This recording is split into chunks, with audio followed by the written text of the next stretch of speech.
Olá, meu nome é Thales Freitas Peixoto e hoje nós iniciaremos o nosso curso de Resistência dos Materiais, fazendo uma breve revisão dos principais conceitos de estática. E na aula de hoje nós vamos definir o que é um vetor e como representá-lo, definir o vetor força, definir o vetor momento e definir o momento de um binário. Nós vamos também discutir a respeito das equações de equilíbrio do corpo rígido e falar sobre o diagrama de corpo livre. E nós vamos iniciar definindo a grande área da mecânica, o ramo das ciências físicas que estuda o estado de repouso ou movimento de corpos sujeitos a forças. A grande área da mecânica pode ser dividida didaticamente em três grandes áreas: a mecânica do corpo rígido, a mecânica dos corpos deformáveis e a mecânica dos fluidos. A disciplina de resistência dos materiais está contida dentro da mecânica dos corpos deformáveis.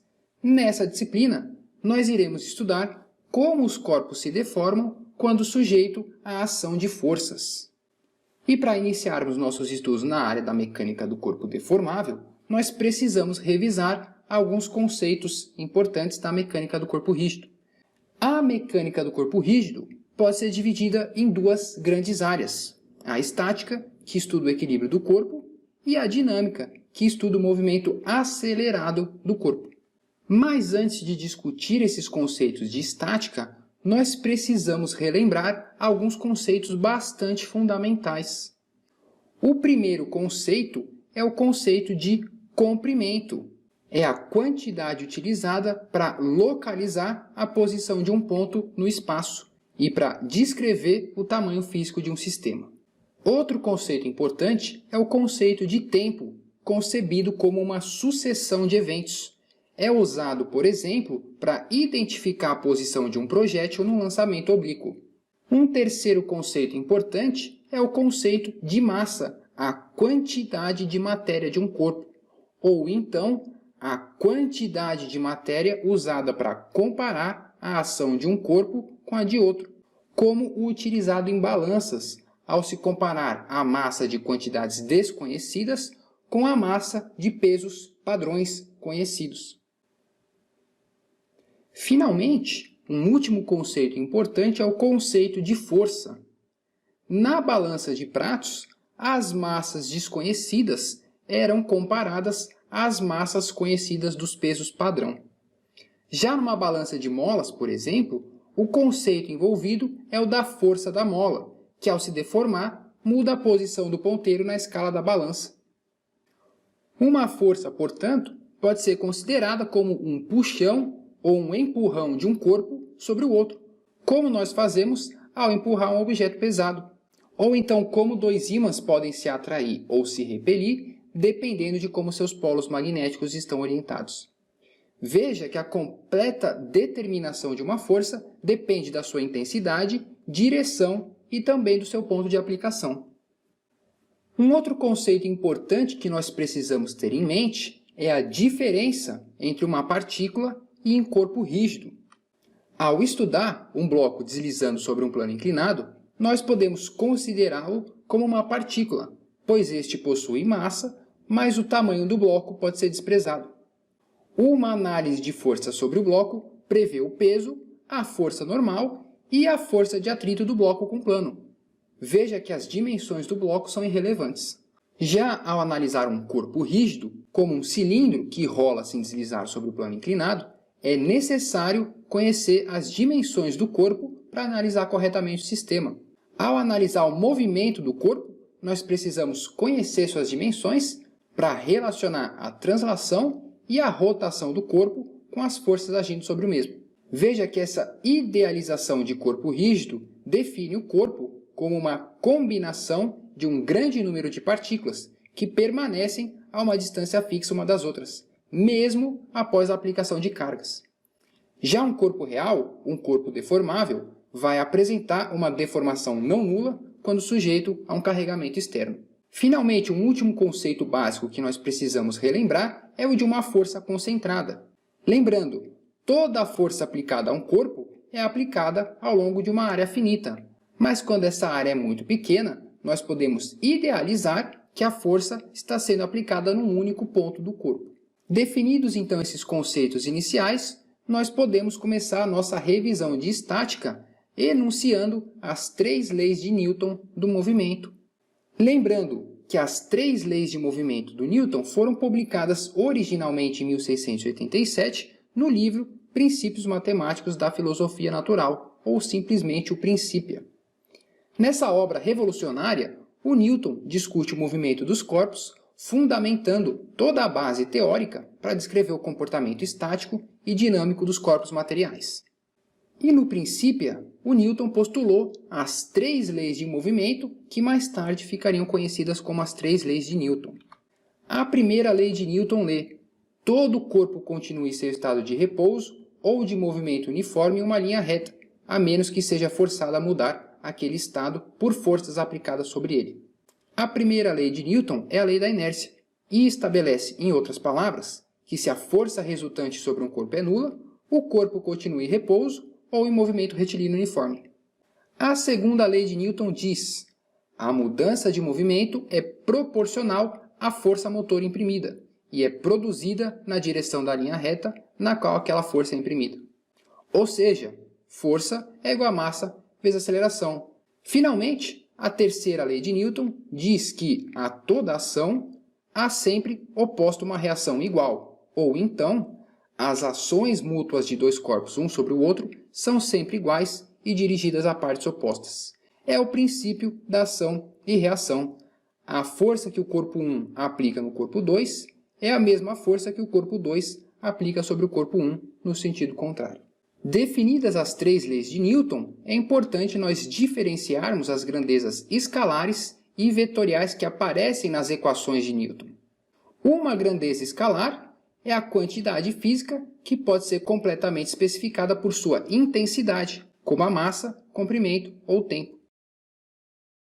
Já uma grandeza vetorial é uma grandeza que precisa de módulo, direção e sentido para sua completa descrição, tal como o vetor força, o vetor posição ou o vetor quantidade de movimento. Assim, imagine, por exemplo, uma direção definida pelo versor normal n.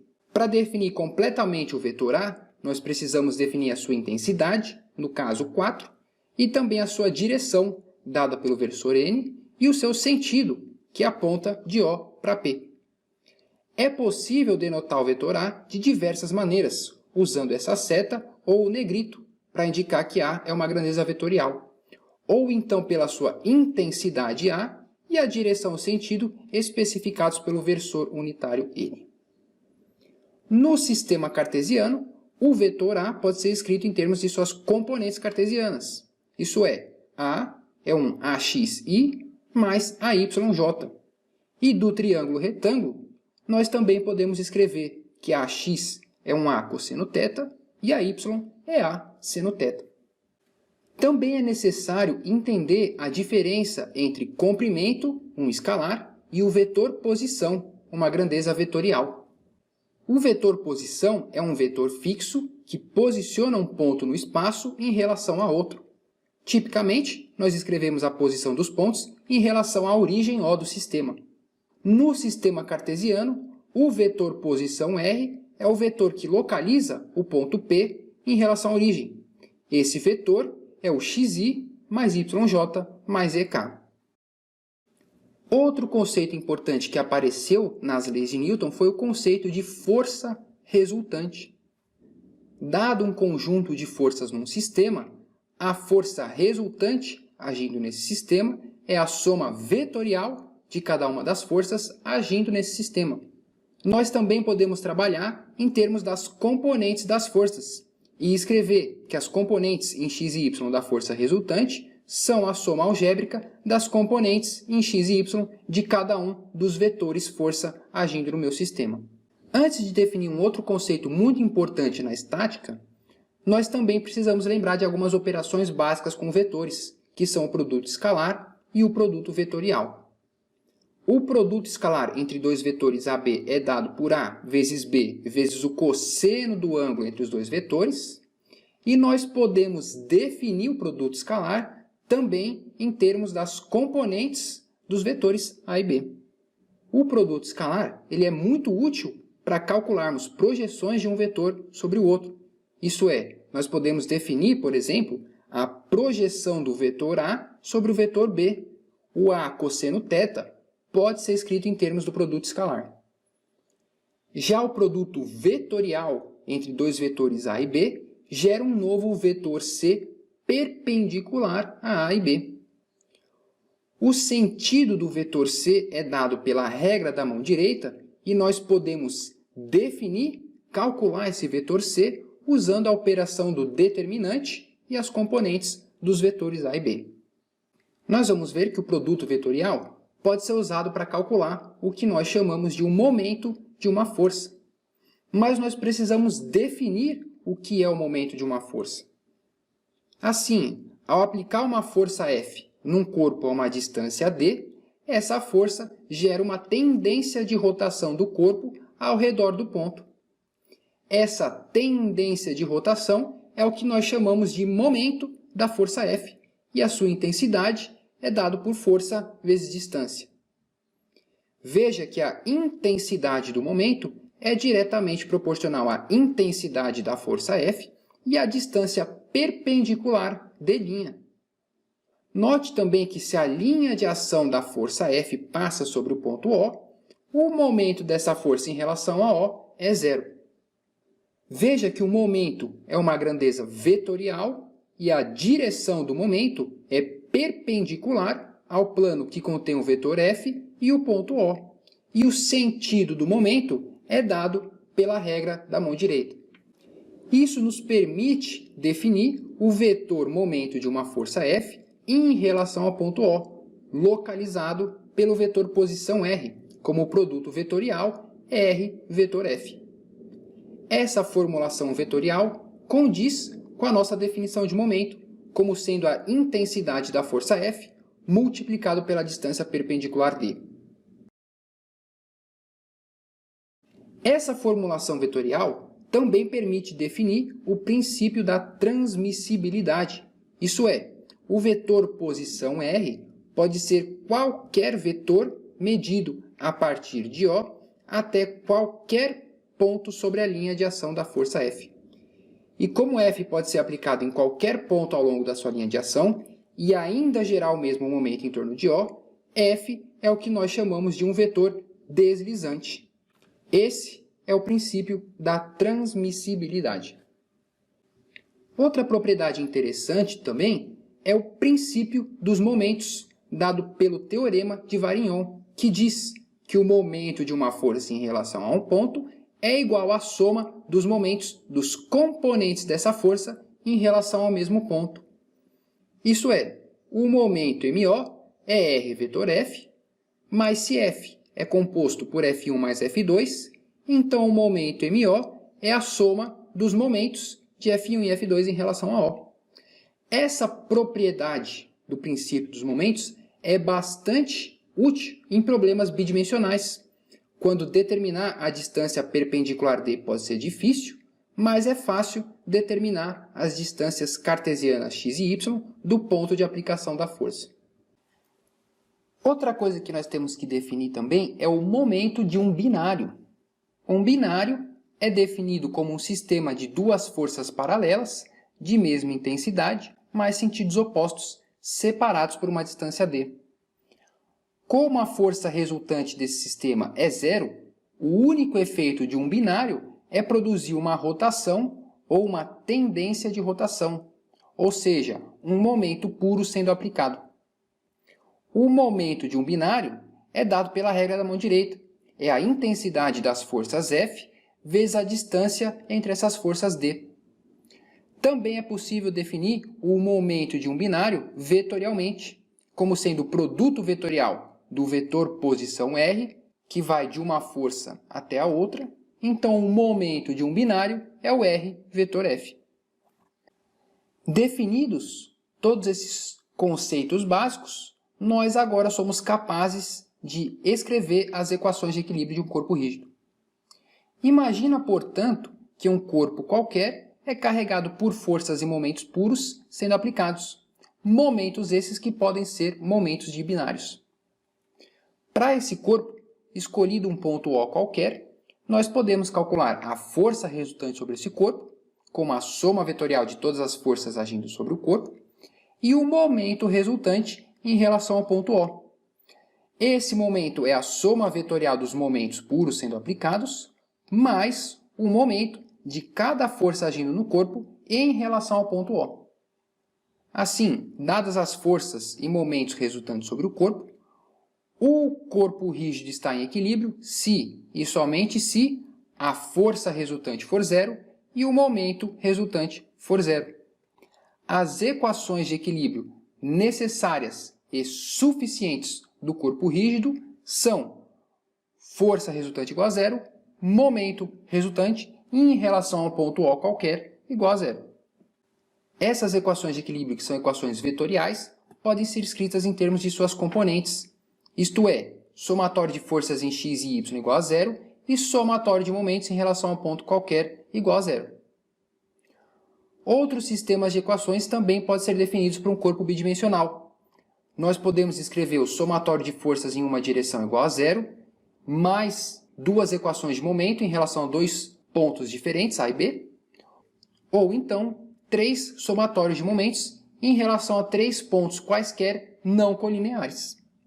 E vale comentar também, um caso bastante particular e que aparece com muita frequência em aplicações de engenharia é o de um membro de duas forças. Um membro de duas forças é um corpo que é carregado somente por duas forças em dois pontos quaisquer sobre esse corpo. Das equações de equilíbrio, nós podemos verificar que um membro de duas forças está em equilíbrio se e somente se as duas forças, sendo aplicadas sobre o corpo, têm mesma intensidade, agem em direções opostas e sua linha de ação passa através dos pontos por onde essas forças atuam. Finalmente, definidas as equações de equilíbrio do corpo rígido, nós podemos definir a nossa ferramenta para analisar um corpo qualquer, que é a ferramenta do diagrama de corpo livre. O diagrama de corpo livre é o passo mais importante na solução de problemas em mecânica e consiste em 4 passos. Imagine que nós vamos estudar um corpo sobre um plano inclinado. O diagrama de corpo livre consiste em escolher o sistema, no caso é o nosso bloco, isolar o sistema,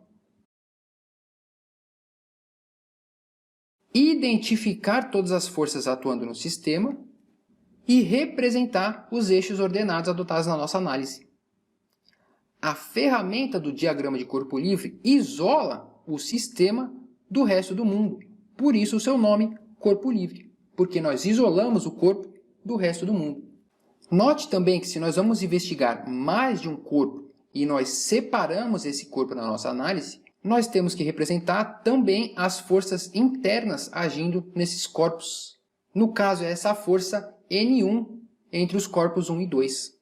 Da terceira lei de Newton, ação e reação, essas forças têm que ter mesmo módulo, mesma direção e sentidos contrários. E para esse sistema de dois corpos, depois de representar todas as forças agindo nos dois corpos, nós podemos trabalhar tanto no sistema de coordenadas x1 e y1, como no sistema x2 e y2, o que for mais conveniente para a análise que a gente vai fazer.